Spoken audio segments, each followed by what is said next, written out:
Tras las curiosidades de uno de los guitarristas más destacados de la música argentina y dos de los referentes más importantes del metal argentino de los 90s, hoy le toca el turno al máximo exponente del género a nivel nacional, Ricardo Iorio, fundador y líder de tres de las bandas más importantes de la escena argentina, todas con momentos inolvidables. Este músico ha tenido una larga carrera y muchas aventuras y desventuras que son dignas de mención. Además, su vida está mucho mejor documentada que la del resto de metaleros, por lo que decidí, para contar todas las curiosidades que sean posibles, dividirlo en varias partes. Sin más que agregar, empecemos.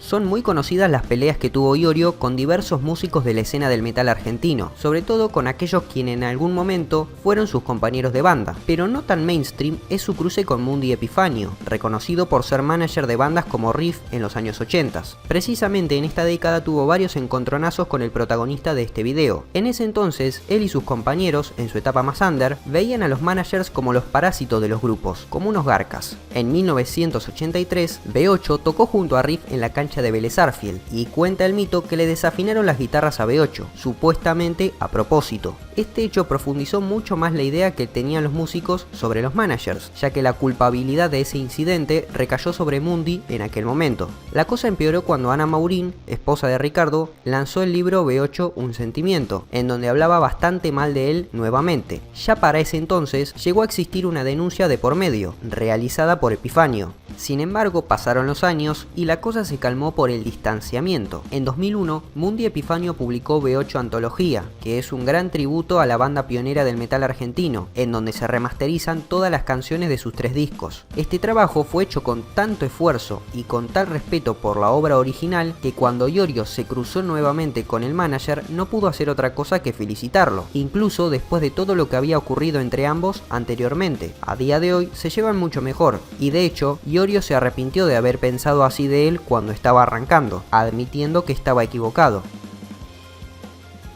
Su primer instrumento musical fue una guitarra criolla, que se la regalaron sus papás cuando era muy chico, aunque no tanto como uno puede imaginar. De hecho, tuvo que mentirles con que seguía creyendo en los Reyes Magos para que se la regalaran, así que imagínense más o menos la edad. Cuenta que al poco tiempo ya podía sacar varios temas de Spinetta, pero si hablamos de guitarra eléctrica, esa le llegó más tarde. La primera a la que tuvo acceso fue a la de su hermano, quien se la compró para él mismo, pero por lo visto al poco tiempo perdió el interés, por lo que Iorio se la tomó prestada. Lo siguiente fue el bajo eléctrico, instrumento del cual no se despegaría más hasta que le agarró el problema de tendinitis ya en la época de Almafuerte. Se lo regalaron también sus padres cuando cumplió 16 años, pero con la promesa de que estudiaría música, y dicho y hecho, tuvo que pasar 2 años estudiando teoría musical, aunque con su profesor nunca tuvo mucha buena química, nunca entendió el tipo de música que quería hacer. Ricardo no aprendió mucho, sobre todo porque nunca le gustó los métodos de enseñanza de la escuela, y sentía que esas clases particulares de música seguían los mismos métodos. De ahí viene su idea que la mejor forma de componer es inventando tus propias canciones y no seguir esquemas tan rígidos.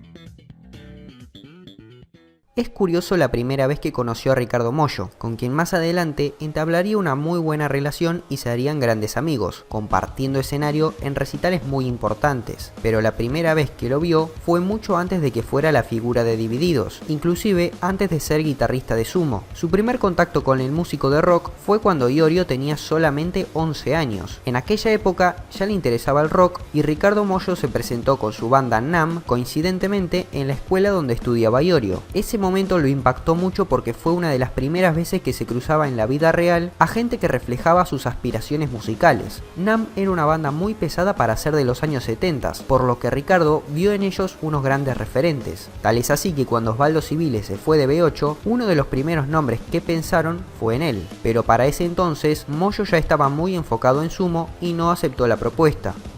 Como Mollo no aceptó la oferta de unirse a B8, fueron a buscar a otra de las grandes promesas de la música pesada, Walter Giardino. Ambos tenían diferencias musicales importantes. Giardino en una entrevista del 2016 dijo que el primer día que Ricardo vino a mi casa del Bajo Flores, tocó timbre y nos sentamos a hablar. Le dije que me parecía que no iba a funcionar porque B8 tenía la cabeza en Motorhead y yo en Deep Purple. Sin embargo, lograron arrancar, pero al poco tiempo se dieron cuenta de que la cosa no iba a durar mucho tiempo. Como bien profetizó el fundador de Rata Blanca. Iorio contó que a Giardino le había entrado las ganas de liderar un grupo, como luego lo haría. En un momento, dice, quería dirigir a B8, por lo que las tensiones se hicieron sentir. Giardino propuso canciones, las cuales a Iorio le parecían muy malas. Este último comentó: lo nuestro era rock, una canción que se canta con batería, bajo, guitarra, un poquito de solo y listo. No queríamos un solo de 20 minutos. Me parecía una falta de respeto ese tipo de cosas, porque si vos estás cantando y yo toco la guitarra, ¿te parece que voy a poner la guitarra más fuerte que la voz?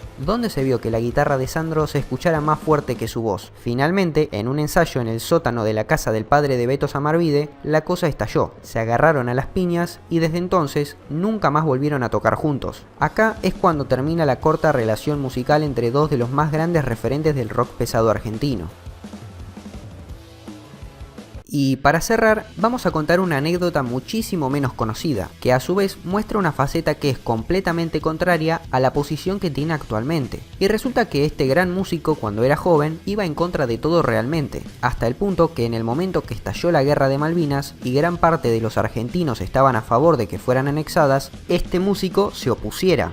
Aquel 2 de abril, Iorio estaba trabajando en el camión con el que distribuía verdura, y se le ocurrió escribir Falkland Island en el camión, por lo que se imaginarán la calentura de la gente al leer esto justo el día que estalló la guerra. El músico cuenta cómo la gente se peleaba con ellos diciéndoles que las Malvinas eran argentinas, mientras que él les retrucaba que eran inglesas. En aquel entonces, él pensaba que todos esos que decían que las Malvinas eran argentinas y que había que ir a la guerra para recuperarlas, justamente no iban a la guerra, sino que lo harían jóvenes de la edad de Iorio que por una cuestión de azar les tocó la colimba y a la dictadura se les ocurrió mandarlos a morir. Eran épocas de mucha rebeldía, y hoy es conocida la postura de Iorio acerca del tema. Le guarda un gran respeto a los veteranos de guerra y es un firme defensor de las Fuerzas Armadas y de la soberanía nacional. Así es como termina la primera parte de las curiosidades de Iorio. La mayoría fueron extraídas de su libro biográfico El perro cristiano, el cual recomiendo encarecidamente. Todas son de la época de B8, por lo que en las siguientes ediciones tocaremos las otras bandas, aunque me queda alguna que otra curiosidad de esta época que seguramente retomaré en su momento. Bueno gente, eso es todo por hoy. Recuerden que pueden seguirme en Twitter, que está en la descripción. Espero que les haya gustado el video. Si fue así, no olviden de compartir y suscribirse. Y nos vemos en unos días. Chau.